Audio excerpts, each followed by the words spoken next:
Hello, and welcome to Noble TV. We are the Chicago Metropolitan Chapter of the National Organization of Black Law Enforcement Executives. Well, hello, and welcome to Noble TV. We are the National Organization of Black Law Enforcement Executives, the Chicago Metropolitan Chapter. My name is Eugene Williams, and welcome. I'm very, very excited about today's program and the guest that we have today. I'm so very proud of her accomplishments as well. As you know, Noble has always highlighted the accomplishments of blacks and black executives in law enforcement on the federal level, on the state level, the county, the city, and all of our suburban partners. And on this show, we're going to be highlighting the Illinois State Police and someone who has made some major accomplishments. Today we'll be talking with Joanne Johnson, who is a colonel with the Illinois State Police. Welcome. Thank you, Gene. Okay, yes. But before we start, we got a little housekeeping that we usually take care of. Want to let you know that you can see us here on KNTV 21, and you can also, if you don't have cable, you can catch us streaming at kntv.org/hotline. This is an interactive show, and you can also call in. The number at the bottom of your screen there is 312-738-1060. You can call in and have a conversation with us. I just want to let you know that we'll be taking some calls, but we're not going to do those right away. We're going to jump right in to start with our very special guest. And I want to tell you why I was so excited about having Colonel Johnson here today, because I'm sitting next to history. Yes, history. I'm sitting next to the first African-American female black colonel in the Illinois State Police, in the history of the Illinois State Police, and that is really something exceptional. I'm so proud of you having attained that really high rank, and that's something that we should all be celebrating. And when you made history, and I want our viewers to understand that there's the director of the Illinois State Police. Yes. There's the first deputy director of the Illinois State Police.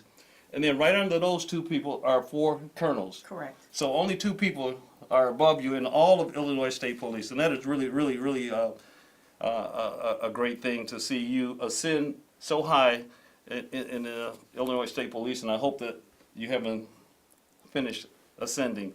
But at any rate, why don't we jump right in? Why don't you start by telling us something about your background as 27 plus years with the Illinois State Police. Okay, Gene. I started with the Illinois State Police in 1989. I started in cadet class number 84, went to the State Police Academy in Springfield, Illinois for 20 weeks. And after that, I was assigned to District 2, which is a northwest suburb district of Elgin, Illinois. Oh, okay. So you were doing your patrol initially in the Elgin area, right? Correct. I did that for five years, and then I went to investigations, and that is really where I spent the lion's share of my career. I was over 13 years in investigations, to include white-collar crime, narcotics, all of those types of things. Okay. Yes. So now you head up the Division of Internal Investigations? That is correct. Yes. Okay. So talk to us about that. What does that incorporate? I mean, what do you investigate in the Division of Internal Investigations? The Division of Internal Investigation is one of 4 divisions within the Illinois State Police, and our job there is to investigate all allegations of misconduct for our Illinois State Police sworn officers and our civilian personnel. In addition to that, we investigate criminal allegations of misconduct in state agencies that fall under the purview of Governor Rauner. So that would be the executive branch of executive branch of agencies under the governor. Okay, so that would include Illinois Department of Corrections, Yes. Illinois Department of Transportation. Yes, Department of Children and Family Services, Department of Public Health, all of those types of state agencies. But these are the state employees. These are not just general investigations No. within those agencies. We would only go in and investigate allegations of criminal misconduct of state employees during work, while they're at work. Okay. And I would be remiss if I didn't say, we have a personal a connection. It was about, almost 8 years ago. Yes. You and I had the opportunity to be a part of a contingent that traveled to Washington, D.C. for the inauguration of President Obama. Yes. It was about several hundred of us. We had Chicago Police, County Sheriff, Illinois State Troopers, Yes. and we all went to Washington, D.C. For the President Obama's inauguration. And I remember how touched I was by that, just to have the opportunity and the honor to be there. It was a bit cold, if you remember. It was very cold, but it was truly history in the making, and Yes. I'm glad we were a part of it. Absolutely, so am I. You also have a relationship with the Chicago Police Department. Yes, I do. Your father was a Chicago police officer. Yes, I'm born and raised Chicago, South Yes. Side, and South Side. Yep, South Okay. Side, and my dad was with the Chicago Police Department for 30 years. Okay. He retired in 1987, and I watched him growing up, coming home and having dinner and putting that portable radio on the dining room table, and me and my sisters would listen to the calls, and he'd try to eat that food before he had to head back out for another call, and he'd sometimes bring his partners home, and we got to know them as uncles and cousins. And Uh-huh. it was really what got me interested in law enforcement to begin with. Great, great. So, but you now live in Springfield. I do. I moved to Springfield in 2010 because at that time I took an assignment at the training academy, and that caused me to move, and that's where I relocated. Well, I mean, we're celebrating your accomplishment, but we really are appreciative of the fact that you would drive all the way from Springfield up here to be with us. And I just, I can't tell our viewers, how much I appreciate that and how proud I am of you. But they'll be hearing that as we continue. So you grew up in a police family. Yes. Gave you inspiration to start on this path in law enforcement. But now as a wife and as a mother, how do you balance your demanding duties as a colonel while taking care of a family? Well, it's certainly a challenge, and it takes a supportive family, a supportive husband. I have two daughters, 9 and 11. Okay. They are very active in sports, and I don't want to miss a thing. So I am Soccer quite mom? busy. Yes, one plays soccer, one plays softball and volleyball. So it's a very busy household. But with the help of them and the understanding of them, I'm able to do my job with the state police and still to continue to be all I can be for them as well. So. Okay. So in some of your background, somewhere in your background, you were at the training academy, were you not? Yes, in 2010, I was there for 2 years, and I headed up the curriculum section. I have an affinity for training. I love to teach. I love to train, develop training. And so while working at the academy, I was able to help develop some needed training and also teach. So it was a good position for me. Excellent, excellent. And I think the training overall, I'm going to want to get into some of the training, and what I want to say is, how does that training bode for you when, oftentimes you all are by yourself. Yes. One person cars out on the highways and Yes. byways, so to speak, and I know there are some confrontations, but we don't hear a lot about, fights and shootouts, even though there was one recently. We'll talk about that a little later, but, so what is it about the training that you receive that you think bodes well for you when you're out there all by yourself and maybe the closest trooper is, 100 miles away or someplace like that? Talk to us about that. I think in our academy, we are very much focused on officer safety.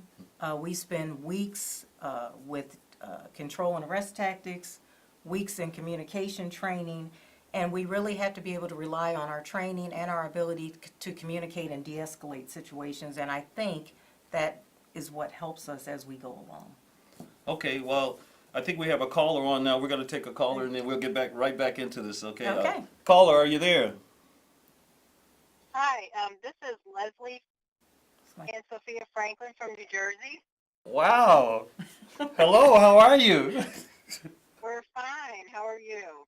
Hey, you have a question or a comment for the good colonel? We have a comment for the Colonel. We just wanted to say congratulations and that her family is extremely proud of her. Oh, thank you. Thank you, Nicholas and Sophia. Welcome. Niece and nephew, my sister from New Jersey. All the way from New All the way Jersey. from New Jersey. Okay, and we are just as proud as well. I tell you, I can't stress enough. When we talk about your accomplishments, we had there's only been one black male Colonel. colonel in the Illinois State Police, Correct. and Harold Nelson. right, Harold Nelson, and so now we have the first female black colonel, and that is so cool. In all of my ranks when I was in CPD, the insignias that I wore, it was the rank of colonel that was always the one that I always looked at and liked the most. And you hear so much about full bird colonels and stuff, so that's really special. But I think we have another call, so let's take this call because we got a lot we want to talk about. Okay. Caller, are you there? Your question or comment? Caller? Okay, maybe we lost them. They'll call back.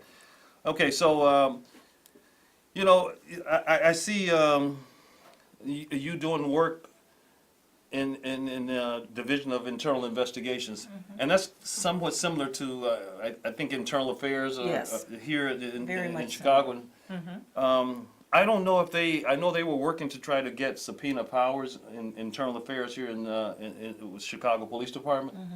I don't know if they ever got that or not. Do you have subpoena powers in your investigations? We do. We work very closely with the state's attorneys in all the counties that we work with. Okay. And when needed, we are able to obtain subpoenas to further an investigation, and we have great cooperation when having to do that.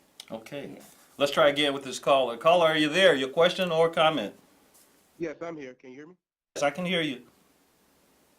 My question is, do you find it harder being a female or woman in policing or being a minority?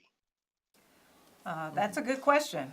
I don't find it harder being a woman in policing. Early on in my career when I rode a patrol and I worked midnights a lot, there were times that I think an offender would try to challenge me, maybe more so than they would try to challenge a male trooper because of my stature and because I was a woman. But I never let that sway me. I treated everyone the same and with respect, and found that if you treat people the way they wanted to be treated, like you'd want your family to be treated, it helped a lot for me to gain that compliance that I needed to gain to either effect an arrest or whatever it might be. Okay. Thank you, caller. I think we have another one. Caller, are you there?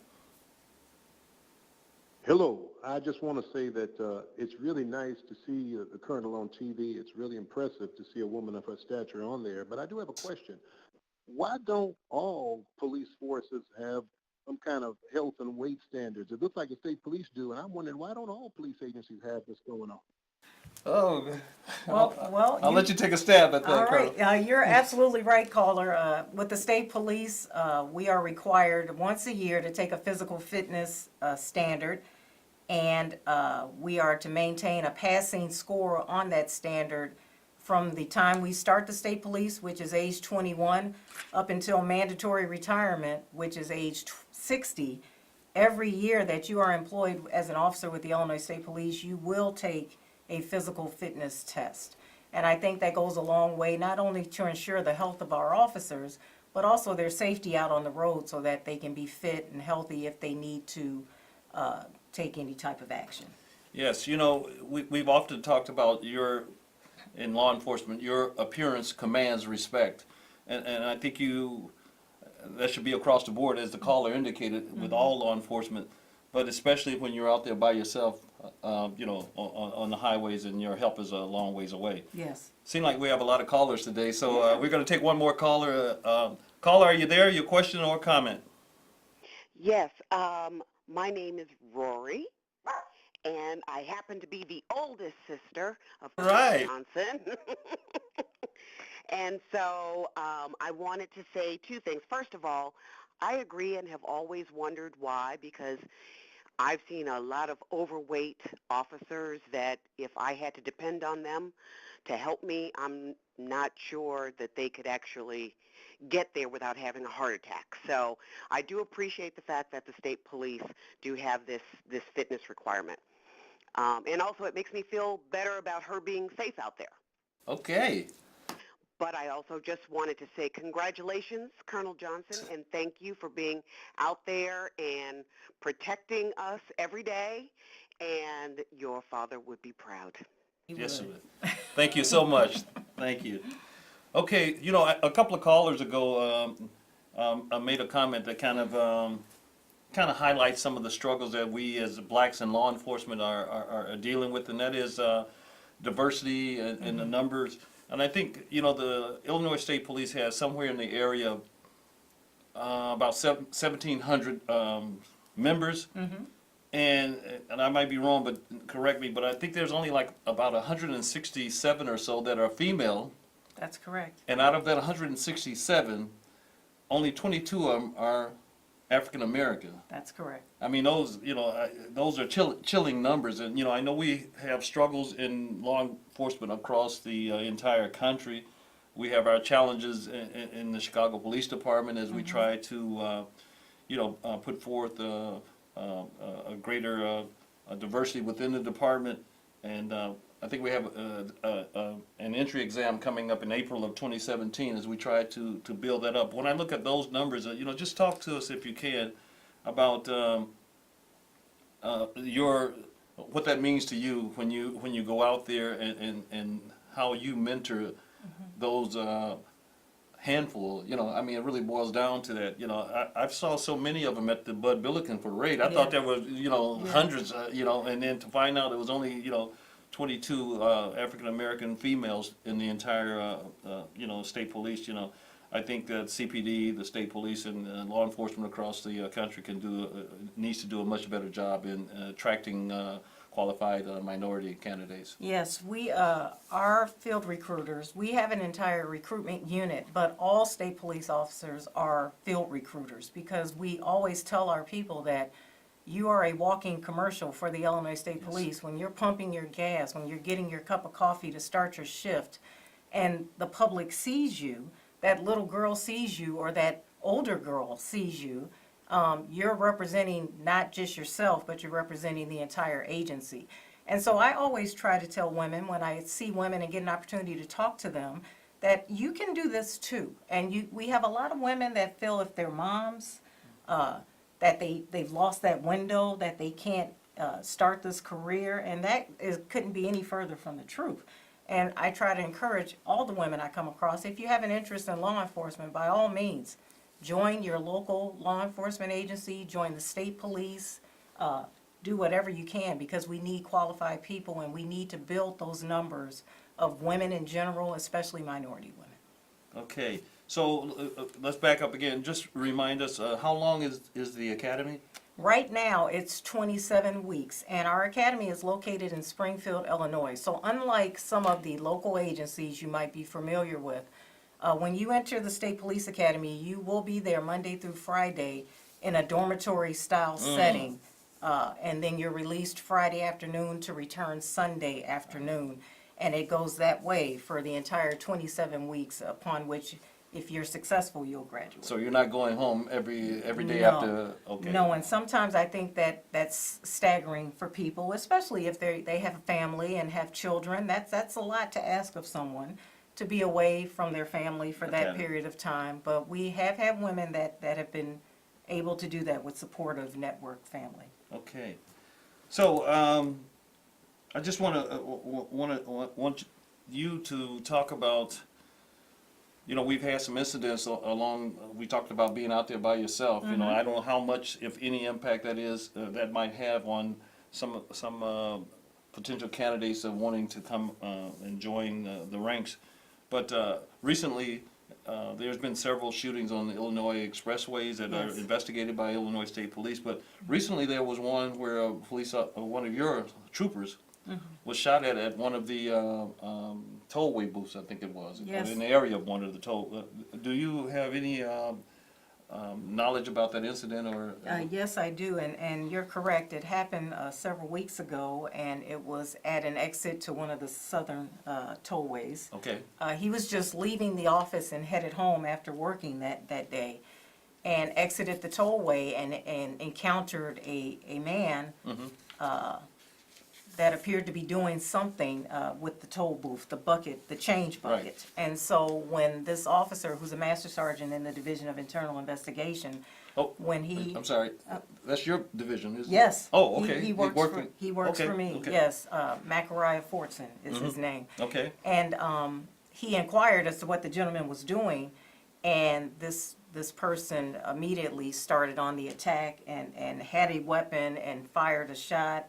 And by the grace of God, Mac was able to escape that encounter with, he was injured, but he was not shot. And so the assailant is still at large, and we are hopeful to get him arrested soon. okay, you know, it seems to be that there's a, well, not seems to be, in fact, there was a report that just came out last week, either by the International Chiefs of Police or PERF or both, that indicated a significant increase in police officers being shot at and killed during 2016. So, you know, we're always mindful of that and Yes. always need to be careful. Do you miss patrol? You know, I do. Do you? I do. You know, that's where we all cut our Yes, teeth, if yes, you will. yes. And fond memories of working next to my brothers and sisters out there on the interstates and summertime and the weather's nice and you're out there and you're helping people and but I've done my time in Yes. that aspect of my career, and we have many fine men and women that have come up behind me that are towing the line. And so yeah, I do miss that, but Okay. I moved on to other bigger and better things. Yes, yes. So, we've had a significant, not only an increased number of shootings on expressways, but this year marks the first time in a long time that we've gone over 1,000 fatalities on our interstates and highways here in Illinois. I think the first time since 2008 that we've had 1,000 plus fatalities. And I don't know, can you share your thoughts on why that might be? I have a couple of things that I think might play into that. Fuel was low this summer. We all appreciated and enjoyed low gas prices. Okay, So that put more drivers on the roads. Okay. And when you have more drivers on the roads coupled with distracted driving, which is really prevalent nowadays, that leads to crashes. And so the state police, we still are very diligently enforcing what we call our Fatal Four, which is speed, failure to wear a seatbelt, distracted driving, and DUI. And we are focusing on those things which we know tend to be the leading causes of serious and fatal accidents. okay. Wow, okay. So, one other point that I want to, you know, just touch on is, and tell us what is the message that you want to share with motorists during this holiday season as well. You know, I mean, we seem to have a lot of libation, a little bit more partying, so to speak, between Christmas and New Year's. And Yes. what is the Yes. message that you want to get out to motorists across the state of Illinois? The message I'd want to get out is please take your time getting to where you're wanting to go.